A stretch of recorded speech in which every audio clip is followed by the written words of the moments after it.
Hi hello అందరికీ నమస్కారం. Welcome to our channel. నేను ఆదిత్య. దువ్వాడ శ్రీనివాస్, దువ్వాడ వాణి, దివ్యల మాదిరి ఈ ఎపిసోడ్ వారం రోజుల నుంచి చూస్తూనే ఉన్నాం. ఈ ఎపిసోడ్కి ఎండింగ్ కార్డ్ అంటూ లేకుండా ఒక సీరియల్ మాదిరి కొనసాగుతూనే ఉంది. అనూహ్యంగా తెర మీదకి ఇప్పుడు దివ్యల మాధురి భర్త మహేష్ రావడం జరిగింది. సో మరి ఇప్పుడు ఆయన చెప్పినటువంటి స్టేట్మెంట్లు అండ్ మాధురి చెప్పినటువంటి స్టేట్మెంట్లు, అలాగే దువ్వాడ శ్రీనివాస్ చెప్పినటువంటి స్టేట్మెంట్లు చూస్తే ఎక్కడ పొంతనే లేదు. అసలు నిజంగా వాళ్ళ మధ్యలో ఏం జరుగుతుంది? అసలు దీన్ని ఫ్యామిలీ గొడవల్లా తీసుకోవాలా, రాజకీయం గొడవల్లా తీసుకోవాలా, అసలు దీన్ని ఏ కోణంలో చూడాలో కూడా తెలియని పరిస్థితుల్లో మనం ఉన్నాం. సో ప్రస్తుతానికి ఈ అంశం గురించి మాట్లాడడానికి ప్రస్తుతానికి మనతో పాటు స్టూడియోలో ఉన్నారు TDP official spokesperson Suryadevara Latha గారు. సో మ్యామ్ అడిగి తెలుసుకుందాం. మ్యామ్ నమస్కారం. మ్యామ్ నమస్తే. మ్యామ్, ఒక తెలుగు సీరియల్ మాదిరి ఒక వారం నుంచి ఒక ఎపిసోడ్ నడుస్తూనే ఉంది. దువ్వాడ శ్రీనివాస్, దువ్వాడ వాణి, దివ్యల మాధురి. సో ఈ ఎపిసోడ్ అంతా నడుస్తుంటే అనూహ్యంగా ఆమె భర్త మాధురి భర్త ఈరోజు యుఎస్ నుంచి ఒక వీడియో ఒక ఛానల్కి లైవ్లో మాట్లాడడం జరిగింది. సో నా భార్య మీద నాకు నమ్మకం ఉంది, కుక్కలు ఎన్నో మరుగుతాయి, ఇలాంటి ఒక స్టేట్మెంట్లు ఇవ్వడం జరిగింది. అసలు దీన్ని ఏ కోణంలో చూడొచ్చు? మాధురి ఏమో నేను వాళ్ళ ఇంట్లో ఉన్నాను అని కొన్ని సందర్భాల్లో చెప్పడం జరిగింది, కొన్ని సందర్భాల్లో ఫ్రెండ్ అంటారు. అసలు దీన్ని ఏ కోణంలో చూడొచ్చు మనం? ఇప్పుడు మనం చూస్తే జగన్మోహన్ రెడ్డి ప్రభుత్వం గత 5 ఏళ్ల నుంచి మనం చూస్తే రాష్ట్రంలో ఎలాంటి అరాచకాలు జరిగాయో తెలుసు. అంటే డెవలప్ దశగా లేదు, వేరే విధంగా అంటే డ్రగ్సే కానివ్వండి, గంజాయి కానివ్వండి, లిక్కర్ కానివ్వండి, ఇవన్నీ ఏ రకంగా మాదక ద్రవ్యాలన్నీ ఏ రకంగా ప్రోత్సహించాడో అదే పందాలో ఆయన లీడర్లు కూడా ఇలాంటి కేసులన్నీ మహిళలతో వీళ్ళకు వచ్చిన ఇల్లీగల్ కాంటాక్ట్స్ అన్నీ కూడా ఇప్పుడు అన్నీ ఒక్కొక్కటి బయటపడుతున్నాయి.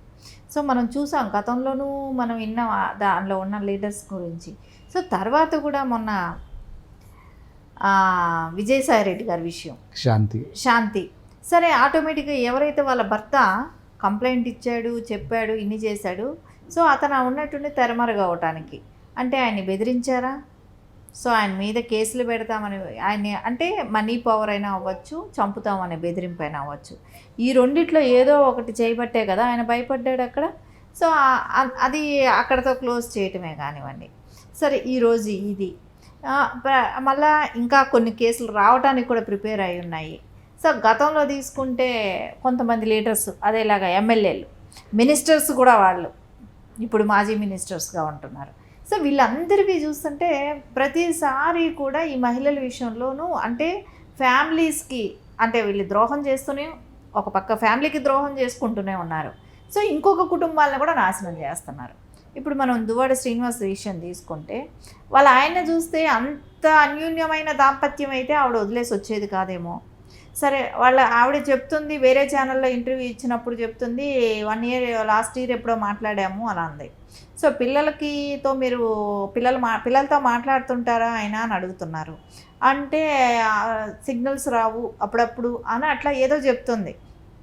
సిగ్నల్స్ రాకపోవటానికి అమెరికా నుంచి ఎంతమంది ఫోన్లు మాట్లాడుకోవట్లేదు, రోజుకి ఎన్ని ఫోన్స్ చేసుకుంటున్నారు? అమెరికా అనేదేమో పెద్ద విషయం కాదు, వాట్సాప్ కాల్ చాలా ఫ్రీక్వెంట్గా మాట్లాడుకుంటున్నారు. చాలా అంటే అవతల వ్యక్తిని చూస్తూ కూడా మాట్లాడుకునే టెక్నాలజీ వచ్చిన ఈ రోజుల్లో సో సిగ్నల్స్ రావు అని చెప్పడంతో అసలు నమ్మే సఖ్యంగానే లేదు. ఏదో అంతరిక్షంలో ఉంటే కాదు సిగ్నల్స్ వాళ్ళకి వీళ్ళకి కట్ అయిపోయినాయి అన్న ఫీలింగ్తో చెప్తున్నారు ఆవిడ.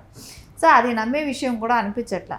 సరే, ఇవన్నీ కూడా ఇట్లాంటివన్నీ ప్రోత్సహించడంలో జగన్మోహన్ రెడ్డి అంటే వాళ్ళని అంటే అరాచకంతో పాటు వీళ్ళల్లో ఉన్న బ్యాడ్ హ్యాబిట్స్తో కూడా అన్నిటికీ పెంచి పోషిస్తూనే వచ్చాడు.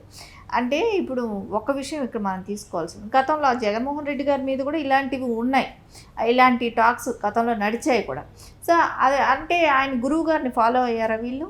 వాళ్ళ లీడర్ని ఫాలో అయ్యి ఇప్పుడు వీళ్ళు కూడా ఇలాంటివే చేస్తున్నారా?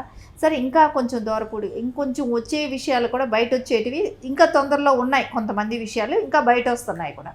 సరే, ఇవన్నీ ఎందుకు బయట వస్తున్నాయి?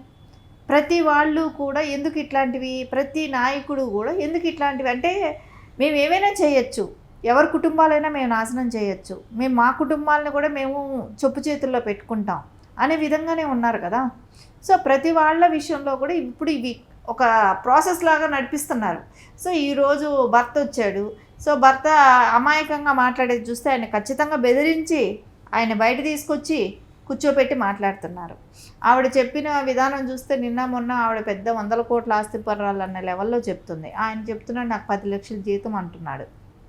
సరే 10 లక్షల జీతం అంటే ఆయన అక్కడ ఖర్చులు పెట్టుకోగా ఆవిడకి ఇక్కడ పంపైతే ఆవిడ ఎంత ఖర్చు పెడతారు?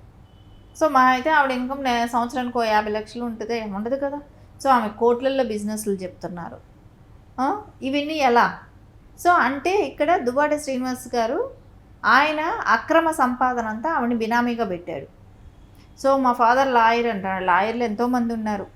సో రోజు 500 కూడా సంపాదించిన లాయర్లు ఉన్నారు, 5 లక్షలు సంపాదించే లాయర్లు ఉన్నారు. So A type of lawyer? అది కూడా వాళ్ళ ఫాదరు, ఆయన కాదు. ఆయన ఇప్పుడు భర్త సంపాదించిందే ఆవిడకి, ఆ భర్త 10 లక్షలు అని చెప్తున్నాడు. ఆ భర్త అమెరికాలో ఉంటూ 10 లక్షలు సంపాదిస్తుంటే ఆయన ఖర్చులు కూడా చూసుకోవాలి కదా, ఆయన మెయింటెనెన్స్ చూసుకోవాలి కదా. సో అక్కడ చూసుకొని ఈవిడికి పంపాలి కదా. సో ఇక్కడ ఈ పిల్లల్ని 3 పిల్లల్ని పోషిస్తూ ఆవిడ మెయింటెనెన్స్గా అవుతూ, సో ఎంత ఆవిడ కోట్లల్లో నాకుంది, నేనేమి ఫైనాన్షియల్గా చాలా స్ట్రాంగ్ అది ఇది చెప్తుంది. అంటే ఆవిడ చెప్పే లెక్కలన్నీ చూస్తే ఆ బిల్డింగ్లు ఈ బిల్డింగ్లు, ఆ బిజినెస్లు ఈ బిజినెస్లో అంటుంది. అన్ని బిజినెస్లు చేయడానికి ఎక్కడ స్కోప్ ఎక్కడ ఉంది?